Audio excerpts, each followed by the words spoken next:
Okay, so for this video, I thought we'd explore a little bit about the deck techs and makings of the Jeskai Prowess deck that I made for EDH.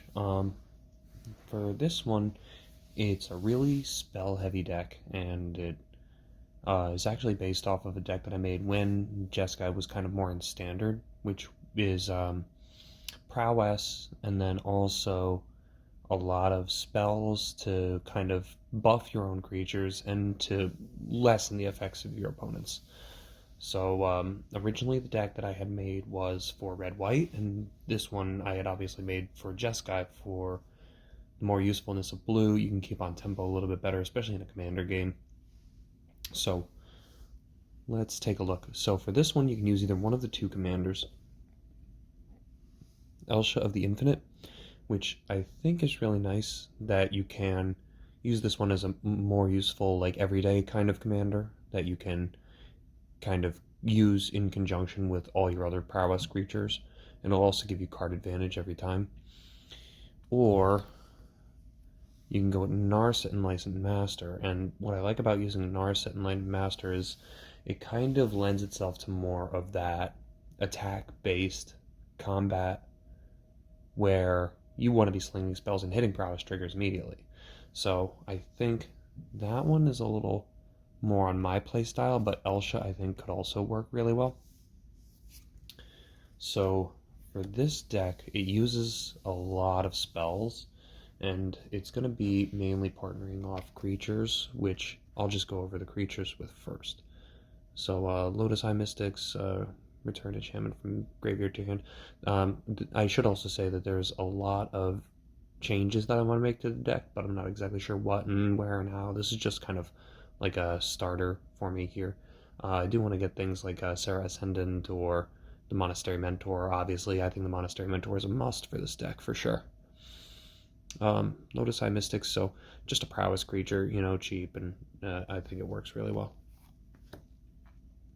The Bloodwater Entity, this is an interesting one because it's flying prowess, and when it enters battlefield, you can get a instant or sorcery back. So if you use something that you'd really like to hit again, especially some other ones that I'll mention later, getting instant sorceries back is definitely helpful, especially when you can consider that you can put this on top of your you can have this put something on top of your library, and then if you're using Narset, have Narset play it during her attack phase, or even Elsha, you can have Elsha play that card immediately.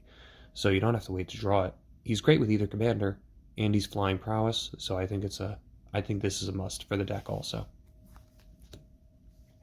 The Dragon Style Twins have been more helpful than I thought they would be in this deck. The Double Strike Prowess for a larger creature like this is super helpful. So I didn't realize how useful a large prowess creature like this would be until I started playing with it, and now I would consider it a must-have. And it's just been, anytime it comes out, it's super helpful. It's a threat on board, and it also definitely has some board presence where, you just hit a couple of prowess triggers and you're looking down the barrel of like a 10-10 immediately. The Stormchaser Mage I thought was a great add because it's the flying haste prowess. It's super simple and it has a nice big 3 defense, or toughness rather.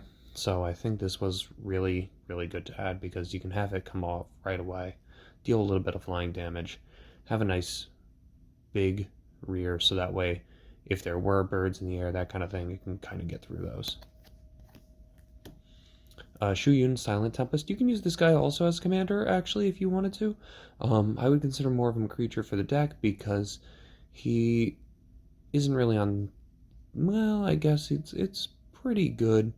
But my personal preference is I would rather use Elsha or Narset, but you can certainly use him as well. His pay to gain double strike ability is really, really nice, especially if you're hitting larger creatures. So, it might be worth it to try to take a look at him as the commander, but it's all personal preference, really.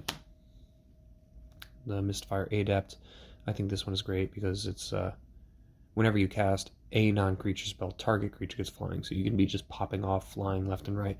And also, he's a 3/3 with prowess for 4, so I think that's really valuable, especially in a prowess deck where you're going to be trying to hit many prowess triggers.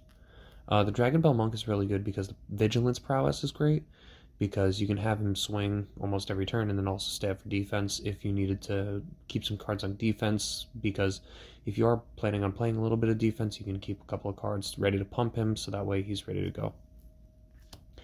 The Pearl Lake Ancient, I thought, was just a perfect add, because can't be countered, flash, can return to your hand, and it has prowess.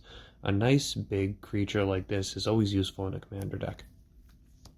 Dragon Lord Ojutai was definitely an add for this one, because it is a big flyer, and then it also has the, I'm not sure, I believe it's like Ponder or Anticipate, where he's able to pop off and take a look at some cards and give yourself a little bit of card advantage while also swinging with a gigantic dragon. And he has hexproof when he's untapped, so that's great. The Backdraft Hellkite was pretty good add, because I think the flashback ability is super helpful, especially if you're playing, like, you'll see a lot of the spells that I play in this deck have a lower mana cost, so if he is attacking as a 4/4 dragon and then also has the ability to give everything flashback, so that way you can pop off a couple of spells they've already gone through, it's nothing more than fantastic. The Ojutai Exemplars, I think, is one of my favorite creatures from this whole set, and is unbelievably useful. It's very multifaceted. It's a 4/4 for 4, and it can have a tapping ability, so you can tap down your opponent's creatures, gains first strike and lifelink, or you can blink him, which is super helpful, so that way you can, in response, blink him if somebody's trying to kill him. So he has a attack feature, he has a board state feature, and he has a defense feature, which I think is fantastic. Super useful, one of my favorite ones, and the artwork is fantastic too. The Abbot of Carol Keep was really good just because it's a low-cost creature that also has prowess, and it gives you a little bit of card advantage, so that way when he comes out you can get a little bit of, if you're not looking at anything great in your hand. Seeker of the Way, that's easy. He's probably a staple in almost any prowess deck, so he gains lifelink at any prowess trigger, and it's a 2/2 for 2, so that's great. The Stormwing entity was interesting because he does have that less to cast feature, flying prowess, and when he enters scry too. So if you're going to be casting instant sorceries anyway, you might as well just have him in there, because you can have him come out, even main phase, after you've cast a spell, and then scry, and then also have him up to block. Feather was an interesting add, because it's still just on that main instant sorcery power, and he's a flyer for a low mana cost, and that fits on color. So even though he doesn't get prowess himself, I think he was a good add, just so that way you can get more instant sorceries back as quickly as possible. And Monastery Swiftspear, easy add. Turn 1 Monastery Swiftspear is devastating. Haste prowess, super clean. Student of Ojutai might be a replacement, because he's a 4 mana cost for a 2/4, but he does gain you life, even though he doesn't pump himself, so I thought that's alright. Taigim is kind of interesting, because he gives rebound, and he has that can't be countered ability, but he has a lot of ifs, so he might end up getting replaced, but I think he's actually a pretty good creature for the deck. Jory N, this was an interesting card that I added in just because you're normally, when you're playing prowess, going to be casting more than one spell per turn, so hitting that second spell, plus I also thought it was also a good creature to have. And then last one is Serene Master. Serene Master blocks, exchanges power and target creature blocking until end of combat. So this guy is great for defense. Not so good on offense, but he's a fantastic defense guy that if you bring him out in like 2 or 3, he's great for keeping the board state on top, and can really become a threat later game, especially if people are trying to swing it with large creatures. Especially ones that have trample. Oh my god, this guy against somebody with trample is just like a no-brainer. And now we'll move on to the spells. The spells are going to be a little bit more numerous than the creatures themselves, but we'll kind of go through them. Brave the Sands. I just thought this was a nice low-cost enchantment that gives more defense than offense, but really, since you're going to be doing a lot of offense, that having this defense is going to be great because you can have vigilance and then have them block an extra creature every turn. So it turns your main attacking kind of aggro strategy into a more mid-range kind of tempo one. Ojutai's command, just super useful, just because of how many abilities you have, and it can hit a prowess trigger and also counter a card, gain some life, draw a card, bounce a card, so it's pretty useful. Emerge Unscathed. This is one of the cards with Prowess. I felt that it was a pretty good idea to have Rebound in there because each rebound from when you cast it and then it rebounds, the rebound is also a Prowess trigger. So anytime that you have a card that you play, that gives you one Prowess trigger that turn. And then the next turn, you get that spell cast again for free, which also gives you another free Prowess trigger. So I think anything Rebound is going to be great for the deck.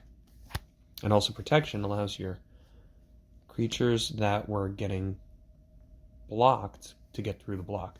So you can choose to play that at instant speed, have your creatures go through the blocks, and then also have it get cast for free again next turn, all while pumping any Prowess creature you have. True Conviction I had added in just because Double Strike Lifelink, why not? And but that one might get replaced. Stasis Snare, a lot of what this deck is supposed to do is use things like this Stasis Snare to tap down and get rid of other threats, because your creatures are not going to be super big, but they are going to be pumped and they are going to be swinging a lot. So anything you can do to kind of maintain board state presence is going to be important, especially like if they have one gigantic creature, you want to be able to take care of it so that way all your little guys can get through. Unleash Fury, double the power of target creature. This can be played at instant speed, so that can be after blockers are declared. You can just pump, decide to get rid of them. Jeskai Ascendancy, super useful. Obviously goes right along with the deck. Low mana cost enchantment. And it can also pump your creatures too, which is super great. Sheltering Light, indestructible, scry one. I thought this was really good for 1 mana. For a defensive or offensive card, I think it's just great. It gives you the indestructibility plus that card advantage. Defiant Strike I really like too because it's also instant speed, pump creature, card advantage. Tigum Strike was awesome too. Can't be blocked, so this is one that'll allow you to pump your creature, get them through with a Prowess trigger. You're looking at a +3/+1 and an unblock and a rebound trigger too. That's without pumping him for other stuff that you might hit off the turn. Center Soul is good, another one that gains protection and rebound at instant speed. Deflecting Palm was an awesome add because this allows you to reverse any large hit, so that way you can kind of keep yourself on board state. So even after you swung down with everything, if they have something huge come through, you still have answers for them. End Hostilities was a board wipe that I felt needed to be added because since you're using a lot of like instants and sorceries to power up your creatures, if your opponents are using artifacts and enchantments, this will get rid of all that shit, so you don't have to worry. Especially, it works really well on decks that use artifact enchantments as well as auras that are bestow, so that way you can get rid of them from having creatures come out afterward. Fist of Flame, this one gives you the card draw first, which I thought was really great, so that way you can have the card draw and then give it trample and +1 for each card you've drawn. So if you're drawing a lot of cards, this one gives it that pump for itself as well as anything else that you might have done. Plus that extra card is super useful too. Ragnarok Crystal, I thought this was just, it's on color. Whirlwind of Thought, another enchantment that I think is super helpful. It's a no-brainer. Just having that card draw for every spell that you cast is great. Pacifism, another thing, just to keep down your opponent's creatures, just because you want to be controlling a little bit. Plus, every time you play something like the Stasis Snare or the Pacifism, that's going to give you another Prowess trigger as well. So, something to keep in mind. Boros Charm. This one, again, is super useful because you can give your stuff Double Strike or Indestructible or deal 4 damage. I mean, for 2 mana, it's It's a no-brainer, for sure. Oblivion Ring, another one, just a stasis snare, also everyone knows a ring. Arcane Signet, staple for Commander. Divination, just for a little card draw. Anticipate, just for a little card advantage, card draw. And then also if you're using Elsha or Narset, that can help you. Put one in your hand, put the rest on the bottom. So, oh, I'm sorry, I thought it was put on Help Your Library, but that's okay. Lane of Sanctity, I might get rid of this card, but, you know, just something to give yourself a little extra protection. The Jeskai Charm, again, another one of these multifaceted ones that can be used in almost any instance.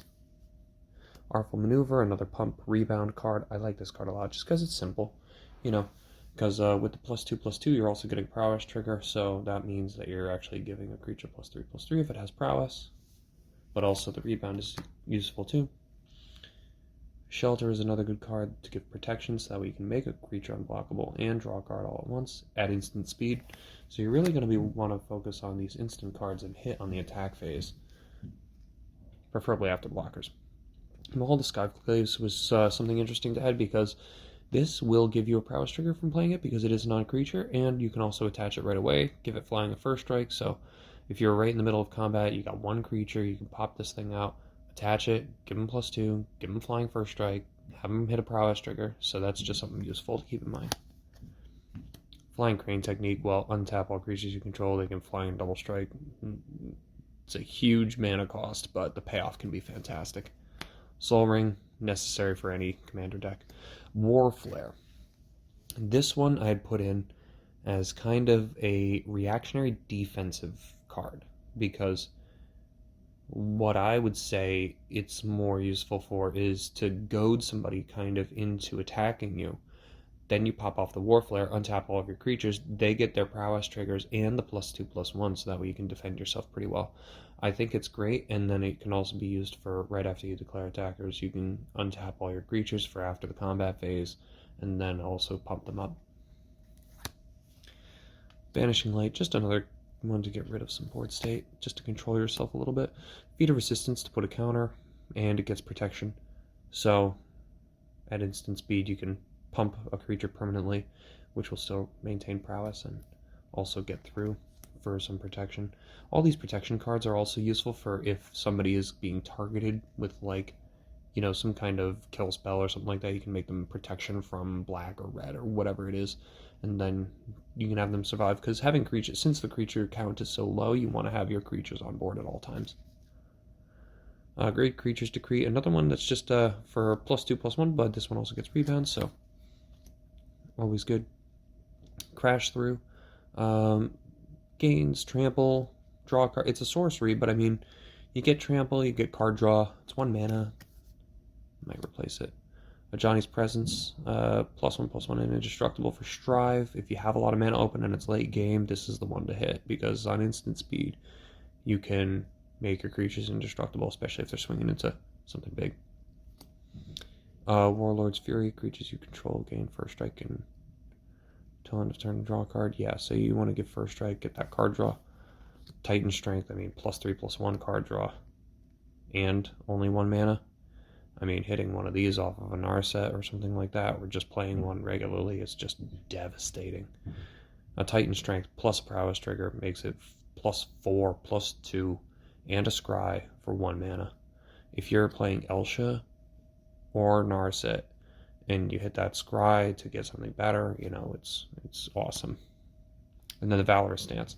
I really like the Valorous Stance. I ran 4 of these when it was a regular standard deck. Ultra useful. Instant speed, give a creature indestructible, or destroy a creature 4 or greater. It's really nice, especially when you're dealing with combat theme board state presence. So this, I would say, is a must-have. Valorous Stance is probably one of my favorite cards for the whole deck. And then land. The land is not, you know, super unique. I put some temples in there just for the Scry ability to get rid of garbage on the top of your library if you're playing Elsha or Narset. Mystic Monastery, obviously, just for the color. Basic lands, temples. You know, nothing too crazy on the land side. But again, this does need a couple of updates, so we'll see how it goes. All right, thanks for checking it out.